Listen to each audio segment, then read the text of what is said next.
warahmatullahi wabarakatuh. Selamat pagi, salam sejahtera untuk kita semua. Bertemu kembali dengan Bu Herlina Herawati, pembelajaran IPA. Sehat semua ya anak-anak, semoga kita dalam kondisi sehat, tetap jaga kebersihan, jaga kesehatan, jangan lupa keluar rumah menggunakan masker, cuci tangan, dan mengatur jarak. Semoga kita tetap kondisi sehat. Baiklah anak-anak ibu yang ibu sayangi, setelah selesai melaksanakan PTS, kita kembali belajar seperti biasa.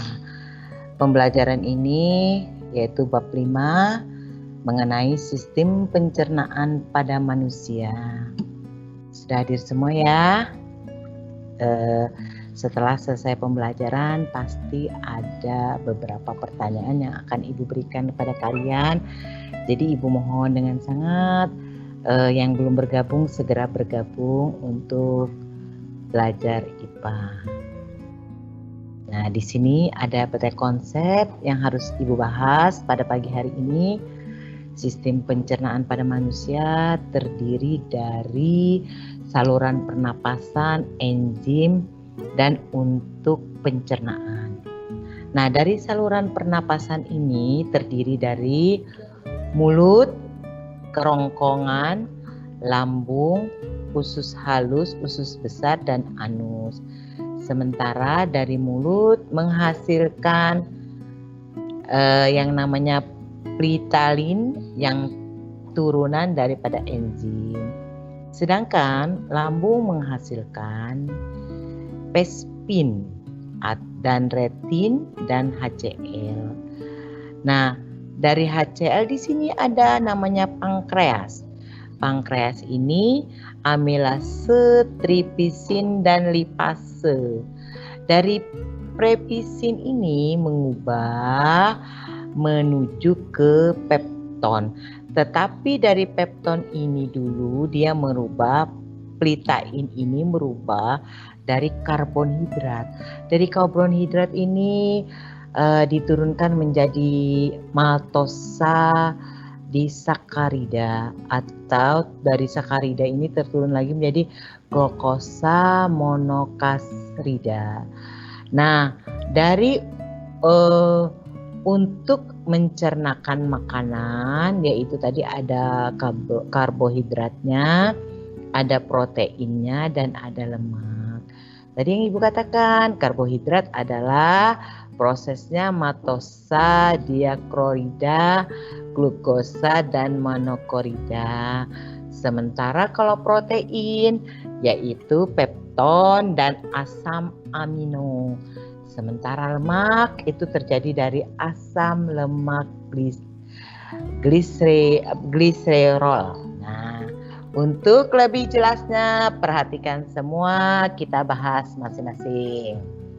Yang pertama, fungsi nutrisi dalam makanan, yaitu ada karbohidrat. Kalian tentu tahu karbohidrat itu apa? Terutama seperti beras, singkong, apalagi kentang, jagung, apalagi setelah jagung, yang jelas dia umbi. Nah, karbohidrat fungsinya energi bagi tubuh. 1 gram karbohidrat itu 4 kilokalori sama dengan 16,8 kilojoule. Pencernaan karbohidrat dipecah melalui gula. Gula disederhanakan, diserap oleh tubuh. Karbohidrat disimpan dalam lemak dan glikolagen. Kekurangan karbohidrat menyebabkan badan lemes, kurus, semangat kerja atau belajar menurun, dan daya tahan tubuh berkurang. Kenapa? Kalau pagi hari kita harus sarapan. Nah, tujuannya ini. Kalau kita roti itu merupakan salah satu karbohidrat, ya. Makan roti 1, untuk menyebabkan badan yang tadi tidak lemes, kurus, semangat kerjanya atau belajarnya menurun. Ini apabila kekurangan karbohidrat. Sumbernya beras, jagung, gandum, kentang, umbi-umbian, buah-buahan, dan madu. Inilah sumber dari karbohidrat. Nah, contoh karbohidrat. Di sini tadi ada yang sudah Ibu katakan tadi, ada padi, ada beras, ada gandum, ada ubi, ada kentang. Ya, nah ini fungsi. Fungsi nutrisi dalam makanan. Ada yang namanya protein. Protein itu apa sih? Komponen struktur dan fungsional. Fungsi struktural membangun tubuh dan penggantian sel-sel yang rusak. Sedangkan fungsi fungsional komponen proses biokimia sel, hormon, dan enzim. Ya, nah ini strukturnya. Pencernaan protein, pepton atau pepsin di lambung, asam amino, trypsin, dan di usus halus diserap oleh tubuh. Nah, makanya kalau kondisi kita makan protein ini, komponen-komponen yang ada di dalam tubuh kita, ya. Nah, contoh telur, ya. Ini protein telurnya tinggi. Protein, sumber protein ada hewan protein hewani, daging, ikan, telur, dan keju. Tumbuhan protein nabati, kedelai, kacang, dan tanah. 1 gram protein sama dengan 17 kilojoule. Kekurangan protein menyebabkan busung lapar. Berarti kayak kurang gizi ya. Nah, kalau jadi kita kalian wajib hukumnya untuk memakan daging, ikan, telur. Artinya nggak usah diet, nggak mau makan daging Bu, nggak mau makan keju nanti kurus badan. Nah, ini sebenarnya sumber energi pertumbuhan yang ada di dalam tubuh kalian, ya.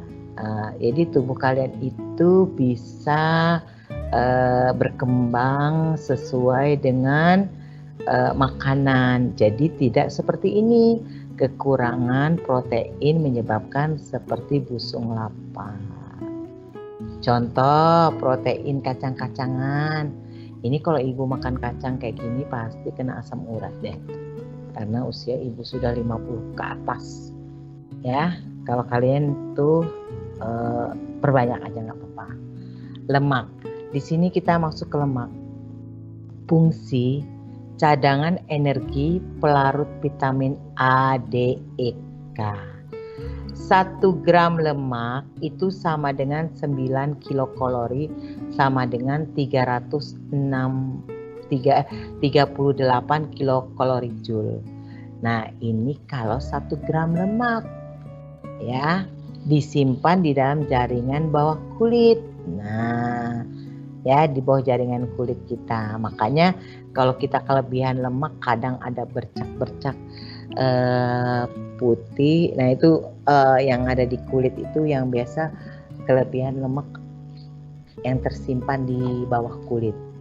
Sumbernya hewan, lemak hewani, lemak daging, mentega, susu, minyak ikan. Kalau ini bagus.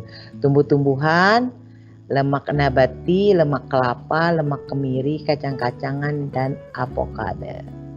Ya, ini yang lemak unsur atau sumber lemak yang terdapat di dalam hewani atau tumbuh-tumbuhan. Contoh lemak. Nah, ini apa ini? Lemak apa ini? Ini gluben kali ya. Nah, sekarang ibu lanjut ke vitamin. Vitamin, fungsi komponen organik enzim yang disebut koenzim, yaitu vitamin larut lemak. Jadi ada vitamin A, ada vitamin D, ada vitamin E, dan ada vitamin K. Vitamin larutan air, vitamin B dan C. Kekurangan vitamin menyebabkan penyakit avitaminosis. Pada saat ini kondisi COVID, kita harus banyak minum vitamin, terutama vitamin C untuk menjaga stamina tubuh kita biar imun tubuh bagus, supaya kita terhindar dari virus yang membahayakan ini. Ya, sering-sering cuci tangan, sering-sering kalau jalan gunakan masker. Kalau bertemu teman atur jarak, jangan lagi cipika-cipiki, karena kita tidak tahu siapa yang membawa bakteri tersebut. Jika imun kalian tuh tidak bagus pada saat itu, tidak menutup kemungkinan virus itu akan menyerang kalian. Ya, nah ini, jadi makanan-makanan bergizi begini, Bu, saya nggak punya anggur, nggak punya ini, boleh makan pisang juga bagus. Ya, pepaya boleh. Jadi artinya minimal setiap hari kita memakan buah, entah itu buah pisang. Buah pisang kan banyak di daerah kita, ya. Buah pisang banyak. Terus apalagi seperti ini, apalagi musim mangga. Nah, mangga bagus juga, ya. Vitamin C-nya ada di situ. Oke, Ibu lanjut. Garam mineral. Garam mineral ini dibutuhkan secara sendiri-sendiri maupun kelompok, memiliki peranan tertentu dalam tubuh. Ya. Nah, ternyata garam ini pun berperan di dalam tubuh kita. Nah, secara sendiri-sendiri dan dia berkelompok memiliki peran tertentu dalam tubuh. Misalnya tubuh ini kuat mencernakan garam yang dia butuhkan, dan ada juga garam yang tidak mampu untuk mencerna garam terlalu banyak. Oke, di sini lihat garam mineral ini ternyata mineral, sumber, dan fungsi. Perhatikan di sini ya, semua anak-anak ibu. Kalsium ternyata unsur mineral. Kalsium itu sumbernya adalah susu, keju, daging, sayuran, dan sereal. Itu sumbernya dari kalsium. Tahu kan kalsium untuk pembentukan tulang supaya tidak mudah rapuh. Nah, pembentukan darah, kontraksi otot, dan pembentukan tulang dan gigi. Ternyata kalsium yang diperlukan tubuh kita ini ya, susu, keju, daging, sayur, dan sereal. Kalau kalian sering memakan ini, berarti ini. Nah, terbentuklah kontraksi otot dan pembentukan tulang dan gigi yang bagus. Karena kalsiumnya cukup. Terus besi.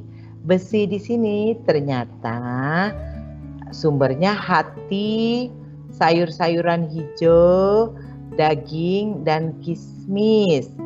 Berarti fungsinya untuk memproduksi hemoglobin. Apa hemoglobin itu? Ya, produksinya hemoglobin. Berarti memproduksi darah ya yang terdapat di dalam tubuh. Lodin, ternyata mineral rodin. Lodin ini ternyata sumbernya dari mana? Ikan laut, garam, iodium. Fungsinya untuk tubuh bagaimana? Bagian hormon tiroksin, mengatur lajunya metabolisme.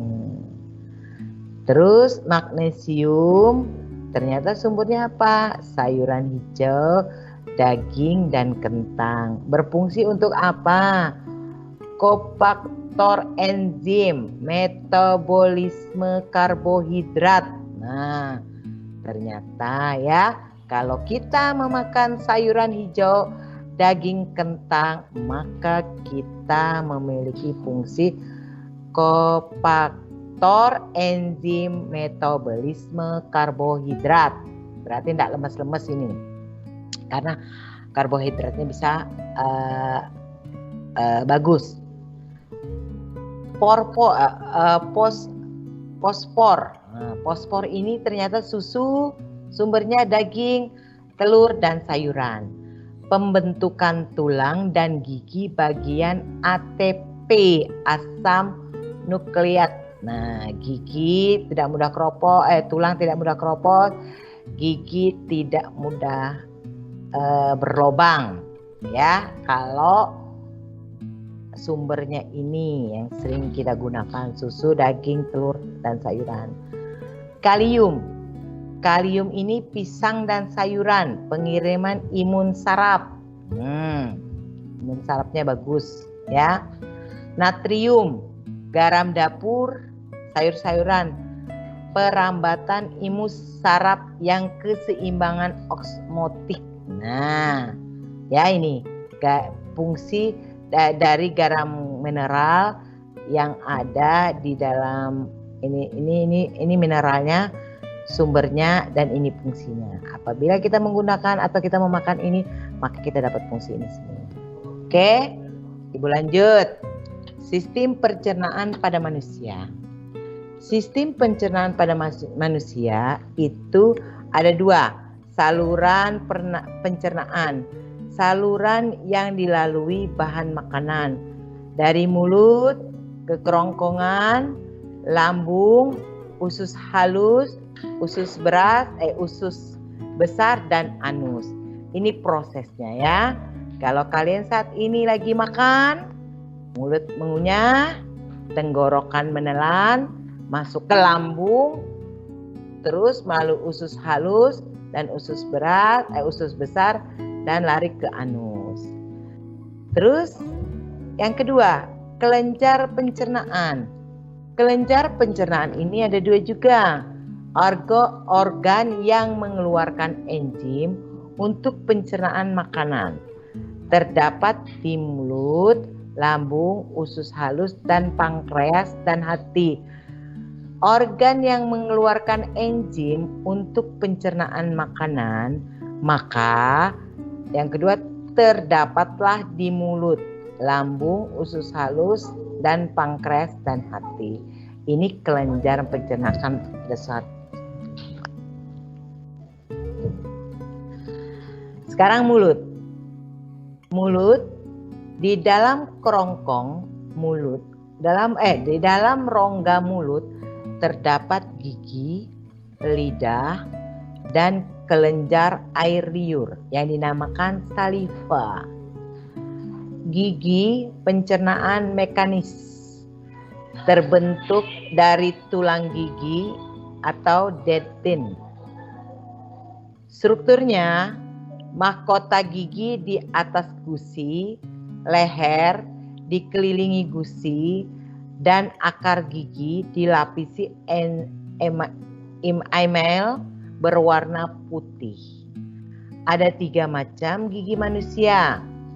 Yang pertama, gigi seri untuk memotong makanan. Yang kedua, gigi taring untuk mengoyak makanan. Yang ketiga, gigi geraham untuk mengunyah makanan, ya. Jadi kalian harus tahu semua ini, bahwa fungsi gigi untuk mengunyah makanan itu terbagi. Gigi seri memotong makanan, gigi taring untuk mengoyak makanan yang keras, gigi geraham untuk mengunyah makanan yang besar-besar, ya. Ini. Oke. Lanjut. Sistem pencernaan pada manusia. Nih, coba perhatikan ini susunan rongga mulut. Langit-langit keras, tonsil, bibir, langit-langit lunak, nih, anak tekad, dan lidah, gusi, ya, di bawah gusi. Ini susunan rongga mulut. Terus di sini mahkotanya, leher, akar, emailnya, tulang gigi, rongga gigi, mengandung pembuluh saraf dan darah. Ini gusi, semen gigi, foramen apikal, tulangnya. Nah, ini bagian-bagian gigi, ini bagian-bagian gigi. Dan ini susunannya ya. Oke, lanjut. Sistem pencernaan pada manusia, susunan gigi anak-anak, gigi susu, susunan gigi orang dewasa. Nah, nih perhatikan nih. 8 buah gigi seri, 4 buah gigi taring, 8 buah gigi geraham depan, 8 buah gigi seri, 4 buah gigi taring, 8 buah gigi geraham depan. Ya, ini kalau lambangnya ini 1 gigi seri, C gigi taring, P geraham depan, M geraham belakang. Jadi susunan ini susunan gigi pada manusia ya, ini bagiannya ya. Nah, ini namanya nih. Incisor, conius, coninus, premolar dan molar. Oke, lanjut. Sistem pencernaan pada manusia, mulut, saliva, pencernaan kimiawi, terdapat 3 buah kelenjar saliva. Parotis, sublingualis, submandibularis. Kelenjar saliva mengeluarkan air liur. Enzim pitialin amilase mengubah amilun menjadi maktosa. Lanjut, lidah. Menempelkan makanan di antara gigi. Makanan dikunyah dan bercampur dengan air liur. Dibentuk mulut polus.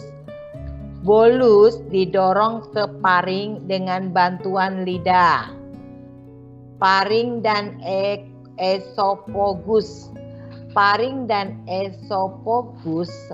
Paring, saluran memanjang dari bagian belakang rongga mulut sampai ke permukaan kerongkongan. Terdapat katup pernapasan yang disebut epigolis, menutup ujung saluran pernapasan laring. Bolus melewati paring menuju esofagus. Ya, nah ini prosesnya. Terus nasal cavity. Nasal cavity ini dilihat nih. Palate, oral cavity, ini tongkue, lip, jap, larifin, parini, epigolitis, larisit, opening, info, harvening, esophalus. Ini bagian daripada mulut ya, masuk ke tenggorokan. Paring dan esophagus. Esophagus berbentuk lurus, berotot lurik, berdinding tebal.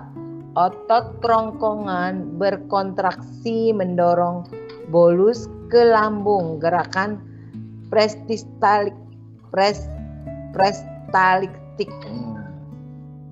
Nah, gerak peristaltiktik dalam kerongkongan. Coba perhatikan semua di sini. Otot berelaksasi. Ini saat otot berkontraksi. Bolus makanan, otot berelaksasi. Ini masuk ke lambung. Otot berelaksasi, otot berkontraksi masuk ke dalam lambung. Ya, ini proses pada saat kita makan menuju ke lambung. Sekarang lambung. Otot lambung berkontraksi mengaduk-aduk bolus, memecahnya secara mekanis dan mencampurnya dengan getah lambung. Getah lambung mengandung asam hidrokosida HCl. Makanya kenapa kok lambung sering pedih, asam, mual dan sebagainya ini ya, otot lambung berkontraksi mengaduk-aduk bolus tadi itu. Nah, getah lambung ini mengandung asam hidrokosida HCl, membunuh kuman dan mengaktifkannya. Nih, Pepsin, enzim pepsin mengubah protein menjadi pepton. Renin mengedepankan mengendapkan protein susu. Ini enzim ya. Setelah melalui pencernaan kimiawi di lambung, bolus menjadi bahan kekuningan yang disebut kimus atau bubur susu. Kimus akan masuk sedikit demi sedikit ke dalam usus halus. Nah, ini proses dalam lambung. Sekarang masuk usus halus. Usus halus memiliki 3 bagian. Usus 12 jari. Terdapat di lubang yang menghubungkan duodenum dengan saluran getah, pankreas dan saluran empedu. Usus tengah jejunum, usus penyerapan elinur. Ini gambarnya ya, perhatikan di sini. Kantong empedu mengandung getah empedu. Saluran empedunya yang dinamakan apa tadi ini? Duodenum. Terus pankreas menghasilkan enzim pencernaan. Saluran pankreas. Nah, ini ya. Ini saluran pankreas. Nah, bentuknya seperti ini, seperti daun. Duodenum terhubung dengan pankreas dan empedu. Lanjut. Masih semangat kan anak-anak? Ya, Ibu lanjutkan usus halus. Usus halus, pankreas menghasilkan amilase, memecahkan amelium menjadi maltosa. Tripsin memecahkan pepton menjadi asam amilo. Lipose memecahkan lemak menjadi asam lemak dan gliserol. Getah empedu berfungsi mengemulsikan lemak sehingga mudah dicerna oleh enzim. Enzim dan cairan dari pankreas dan empedu disalurkan menuju duodenum. Karena tadi duodenum adalah menghubungkan antara pankreas dengan empedu. Ya, lanjut. Di jejunum terjadi pencernaan makanan terakhir sebelum diserap. Karbohidrat dipecah menjadi glukosa. Protein dipecah menjadi asam amino. Lemak dipecah menjadi asam lemak dan gliserol. Zat makanan sudah dapat menyerap terjadi di ileum. Nah, seperti itu ya. Makanya kenapa kalau kebanyakan makan karbohidrat bisa menjadi glukosa dan mengakibatkan penyakit diabetes. Usus halus. Pada dinding usus halus terdapat jonjot usus halus. Jonjot usus halus fili terdiri dari mikrofili, penyerapan makanan terjadi dengan cepat. Zat alur air diserap masuk ke pembuluh darah kapiler. Zat larut lemak diserap dibawa ke pembuluh getah bening, pembuluh dikil dan masuk ke pembuluh darah kapiler. Zat-zat makanan akan masuk ke sistem transportasi untuk diedarkan ke seluruh sel-sel tubuh oleh plasma darah. Nah, di dalam sel-sel tubuh, zat-zat makanan akan dioksidasi atau dibakar oleh oksigen yang dilepaskan hemoglobin yang terdapat di eritrosit sehingga menghasilkan energi, karbon dioksida dan air, dia berbentuk uap. Lanjut, pembuluh getah bening. Perhatikan nih, pembuluh getah bening. Mikrorofili, pembuluh darahnya nih, alurannya. Ini struktur pili pada usus halus. Nah, sekarang perhatikan usus besar lagi. Usus besar terdiri atas usus buntu yang dinamakan appendix, bagian menaikkan ascendensal, bagian mendatarkan yang dinamakan transverse, bagiannya menurun yang dinamakan descendent. Baru ke anus. Perhatikan di sini gambarnya. Kolom melintang, kolom memanjang, kolom menurun, kolom buntu, appendix dan rektum, barulah diteruskan ke anus, baru dibuanglah ke anus. Ya, ini dari proses usus besar. Lanjut, usus besar. Bahan makanan sisa pencernaan terdiri atas air dan bahan yang tidak tercerna, misalnya selulosa. Usus besar berfungsi mengatur kadar air pada sisa makanan. Di dalam usus besar terdapat banyak sekali mikroorganisme yang membantu membusukkan sisa-sisa makanan seperti Escherichia coli. Sisa makanan dan gas yang berbau disebut feces. Feces disimpan di ujung usus besar disebut rektum yang dikeluarkan melalui anus. Ingat ya. Ini belajar IPA ada yang mengeluarkan anus, yang mengeluarkan gas enggak nih? Tolong ya, ada yang mengeluarkan gas nih seperti ini. Prosesnya ya.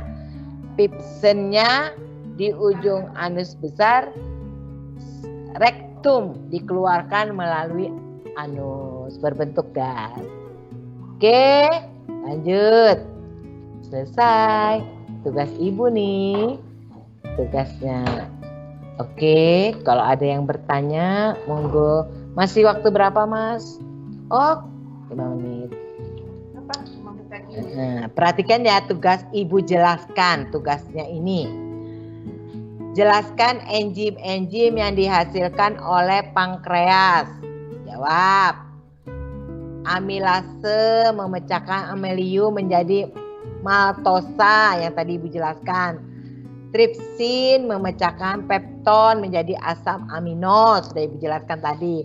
Lipase memecahkan lemak menjadi asam lemak dan gliserol, sudah ibu jelaskan tadi. Kerjakan di latihan pada buku IPA terpadu. Ya. Nih, jilid 2 halaman 166 penunjang yang sudah dikirim oleh wali-wali kelas. Oke? Ya. Ini dikerjakan. Dikumpul paling lambat jam 8 malam Rabu. Ya. Jadi sebelum proses lagi ibu belajar pagi, Selasa malamnya. Kan maksudnya kan hari Rabu. Iya, berarti kumpulnya dari sekarang nih yang ibu berikan ini, kumpulnya paling lambat jam 8 malam malam Rabu, ya. Jadi kalau sudah Rabu, ini kan Rabu nih. Jadi dari Kamis, Jumat, Sabtu, Minggu, Senin, Selasa, deadline-nya Selasa. Kalau tidak ngumpul, tidak ada nilai tugas. Ya. Kumpulnya di mana? Di Classroom. Nah, Google Classroom ya. Tuh nilai kalian sudah masuk, sudah ibu. Kemarin PTS itu ibu hanya dapat 24 orang aja tuh. 24 orang aja setiap kelas yang nilai PTS-nya. Oh, nilai PTS, tugas, keterampilan dan sebagainya ya. Jadi, untuk membantu nilai yang kurang-kurang, tolong perhatikan tugas yang ibu berikan itu segera diselesaikan. Ya. Kalau kalian punya tugas, ibu loh punya catatan semua itu. Tugas pertama, kedua, ketiga. Dan ini tugas yang keempat ya. Tugas yang keempat. Nah, tugas yang keempat ini nanti setelah dibagi bisa membantu nilai kalian. yang PTS yang jelek-jelek, yang anjlok. Bu, kasih saya tugas lagi, Bu, nilai saya jelek. Kerjakan aja tugas yang Ibu beri. Pasti Ibu bantu, ya. Ada yang bertanya? Kalau tidak ada yang bertanya, Ibu akhiri. Sebelumnya Ibu mohon maaf atas hilap, salah, ya. Ibu pantun dulu biar semangat. Sungai Mahakam airnya jernih, banyak orang memancing ikan. Cukup sekian, terima kasih. Salah dan hilap mohon dimaafkan. Wabillahi taufiq wal hidayah. Assalamualaikum warahmatullahi wabarakatuh. Selamat pagi.